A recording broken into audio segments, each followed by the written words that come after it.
కెమెరాలో చూడండి సార్.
కొంచెం అన్నదానం కూడా కొంచెం సపోర్ట్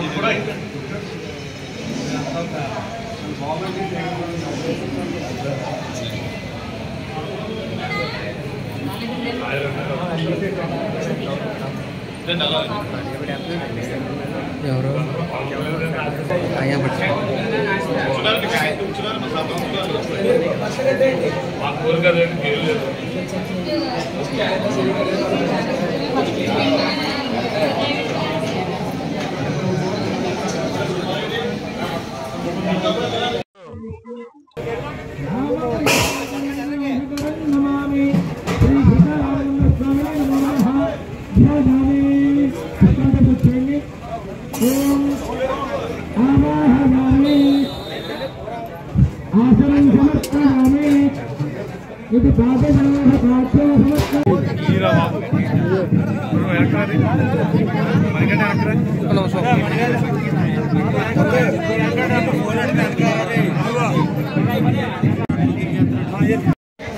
పిఠాపురం నియోజకవర్గంలో మరి పాత షుగర్ ఫ్యాక్టరీ దగ్గర ఉన్నటువంటి డ్రైవర్స్ కాలనీలో అంగరంగ వైభవంగా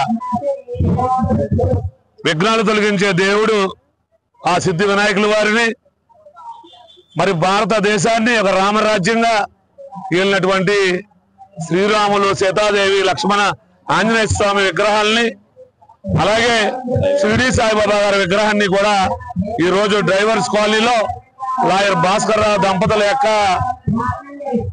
వారి యొక్క సౌజన్యంతో ఈ రోజు ఇక్కడ ఈ గుడి ఏర్పాట్లు చేసుకోవటం, వారి దాంట్లో విగ్రహాలు ఏర్పాటు చేయడం జరిగింది.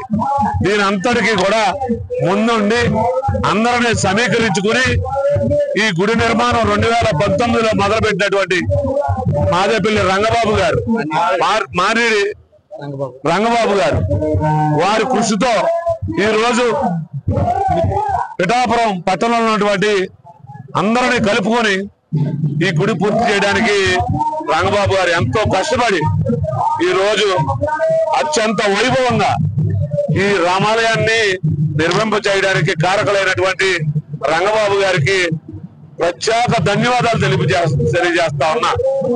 అలాగే ఈ రోజు పవన్ కళ్యాణ్ గారు పిఠాపురం నియోజకవర్గంలో అడుగు పెట్టిన దగ్గర నుంచి ఒక పక్కన ఆధ్యాత్మిక రంగం, సనాతన ధర్మం అద్భుతంగా తలడెల్లుతుందని చెప్పడానికి చాలా గర్వపడతా ఉన్నాం. ఈ రోజు రామాలయం శంకుస్థాపనకి ప్రారంభానికి జనసేన పార్టీ జిల్లా అధ్యక్షుడుగా నన్ను పిలిచినందుకు మరి ఇక్కడ రంగబాబు గారికి కానీ, లాయర్ భాస్కర్ గారికి కానీ, పెద్దలందరికీ కూడా హృదయపూర్వక ధన్యవాదాలు తెలియజేసుకుంటూ సెలవు తీసుకుంటాం. 8వ తారీఖు ఉదయం 7:45 నిమిషాలకి గుడి విగ్రహ ప్రతిష్ఠ జరిగింది. ఈ కార్యక్రమానికి నాయకులు, కార్యకర్తలు, అన్ని పార్టీల నాయకులు అందరూ కూడా కలిసికట్టుగా డ్రైవర్స్ కాలనీ వాసు అందరూ కూడా ఈ కార్యక్రమం జరగడం జరిగింది. అయితే ఈ గుడి ప్రారంభం 2019 మొదలుపెట్టాం. అయితే ఎన్నో ఒడిదుడులు జరిగి ఆటంకాలు కలిగి ఈ రోజు భగవంతుడి ఆశీస్సులతో ఈ రోజు ప్రారంభోత్సవం జరుగుతుంది. చాలా సంతోషంగా జరుపుకుంటున్నాం. అలాగే ఈ రోజు భారీ అన్నప్రసాదం కూడా ఇక్కడ జరుపుతున్నాం. దానికి ఇచ్చేసినటువంటి భక్తులందరికీ కూడా కృతజ్ఞతలు తెలియజేస్తూ ఈ కార్యక్రమాన్ని మన గుంటముక్కల భాస్కర్ గారి సహకారంతో, మా కాలనీ వాళ్ళ సహకారంతో ఈ కార్యక్రమాన్ని నిర్వహించినందుకు ధన్యవాదాలు.